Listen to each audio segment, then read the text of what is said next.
नमस्कार दोस्तों, आप सभी का स्वागत है। दोस्तों, हम सभी एनटीपीसी एग्ज़ाम के सॉल्यूशन प्रोवाइड करा रहे हैं। तो अभी हम बात करेंगे जो 27 मार्च को हुआ है फर्स्ट शिफ्ट का पेपर, उसके बारे में बात करेंगे। सेकंड शिफ्ट का हमने आपको प्रोवाइड करा दिया है और 18-19 से लेके सभी के सॉल्यूशन हमने आपको दिए हैं।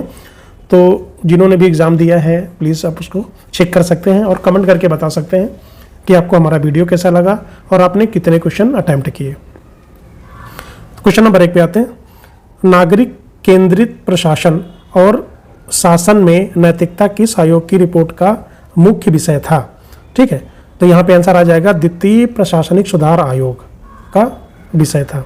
ठीक है, वीरप्पा मोइली की अध्यक्षता वाले इस आयोग ने शासन में नैतिकता और नागरिक केंद्रित प्रशासन पर विस्तृत रिपोर्ट पेश की थी। इनमें से कौन सी नदी भारत की प्रायद्वीपीय नदी नहीं है? तो कौन सी नदी नहीं है? गंगा नदी नहीं है। ठीक है, बाकी सभी नदी आपकी प्रायद्वीपीय नदी हैं। गंगा एक हिमालय नदी है, जबकि गोदावरी, कृष्णा, नर्मदा मध्य या दक्षिण भारत के पठारों से निकलने वाली प्रायद्वीपीय नदियां हैं। भारतीय संविधान के किस अनुच्छेद के द्वारा 6 से 14 वर्ष के बच्चों को मुफ्त और अनिवार्य शिक्षा दी जाती है? तो अनुच्छेद 21A। ठीक है, तो ये 46वें संविधान संशोधन 2002 में जोड़ा गया था, जो शिक्षा को एक मौलिक अधिकार बनाता है। ऑक्सीजन O2 की अणु की परमाणुकता कितनी होती है? तो कितनी होती है? 2 होती है। ठीक है, 2। इसको हम क्या लिखते हैं? O2। प्राकृतिक अवस्था में ऑक्सीजन हमेशा 2 परमाणुओं के जोड़े यानी O2 में रहती है, इसलिए इसकी परमाणुकता 2 होती है। राष्ट्रीय विधिक सेवा प्राधिकरण, जिसको बोलते हैं नालसा, का गठन किस अधिनियम के तहत किया गया था? तो विधिक सेवा प्राधिकरण अधिनियम 1987। ठीक है, 1987। नालसा का मुख्य उद्देश्य समाज के कमजोर वर्गों को मुफ्त और समक्ष कानूनी सहायता प्रदान करना। भारतीय संविधान के किस भाग में संपत्ति का अधिकार यानी राइट टू प्रॉपर्टी शामिल है? तो भाग 12 में। ठीक है, 44वें संविधान संशोधन के बाद संपत्ति का अधिकार अब एक कानूनी अधिकार है, जो अनुच्छेद 300 के तहत भाग 12 में आता है।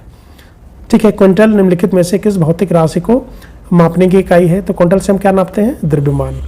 ठीक है, तो एक क्विंटल में 100 किलोग्राम होते हैं, जिसका उपयोग अनाज और भारी सामानों के वजन में किया जाता है, नापने में किया जाता है।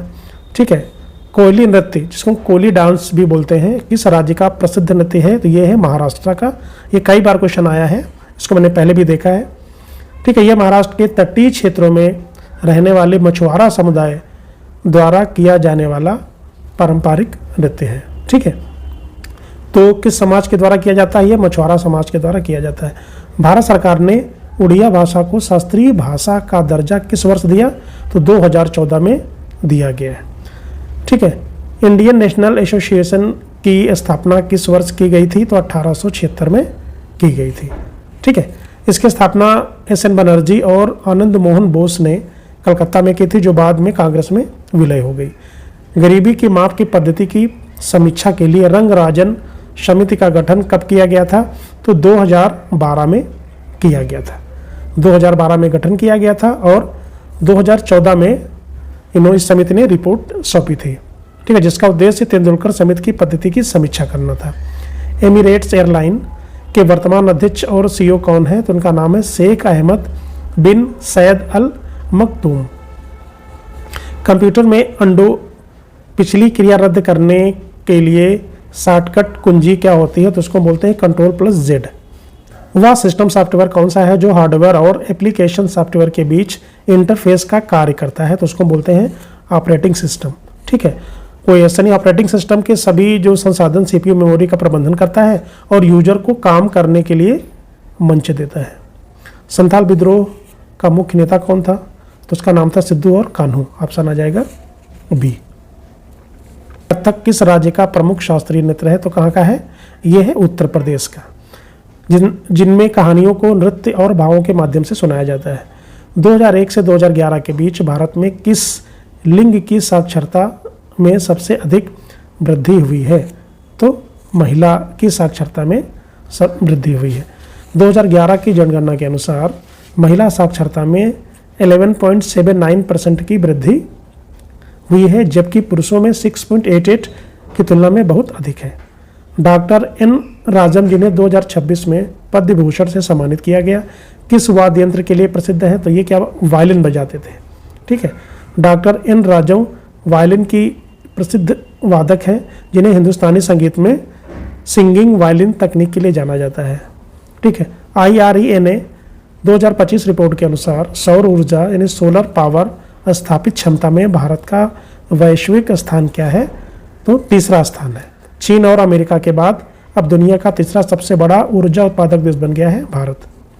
विश्व मानसिक स्वास्थ्य दिवस प्रतिवर्ष कब मनाया जाता है? तो 10 अक्टूबर को मनाया जाता है। इसका उद्देश्य दुनिया भर में मानसिक स्वास्थ्य के मुद्दों के प्रति जागरूकता बढ़ाना। ठीक है। तो 10 अक्टूबर को मनाया जाता है। हाल ही में किस राज्य के फाइनेंशियल कॉरपोरेशन ने MSME क्षेत्र के लिए 5 करोड़ रुपए तक की ऋण योजना शुरू की है? तो आंसर आ जाएगा आपका केरल। केरल फाइनेंशियल कॉरपोरेशन ने छोटे उद्योगों को नई मशीनरी खरीदने के लिए मदद करने के लिए योजना सितंबर 2025 में शुरू की। भारतीय संविधान के अनुच्छेद 181 के अनुसार यदि विधानसभा अध्यक्ष को हटाने का प्रस्ताव विचाराधीन हो तो वो क्या नहीं कर सकता? ठीक है। तो आंसर आ जाएगा पीठासीन अधिकारी अध्यक्षता नहीं कर सकता। अध्यक्ष सदन में मौजूद रह सकता है और बोल भी सकता है, लेकिन वह उस समय बैठक की अध्यक्षता नहीं कर सकता।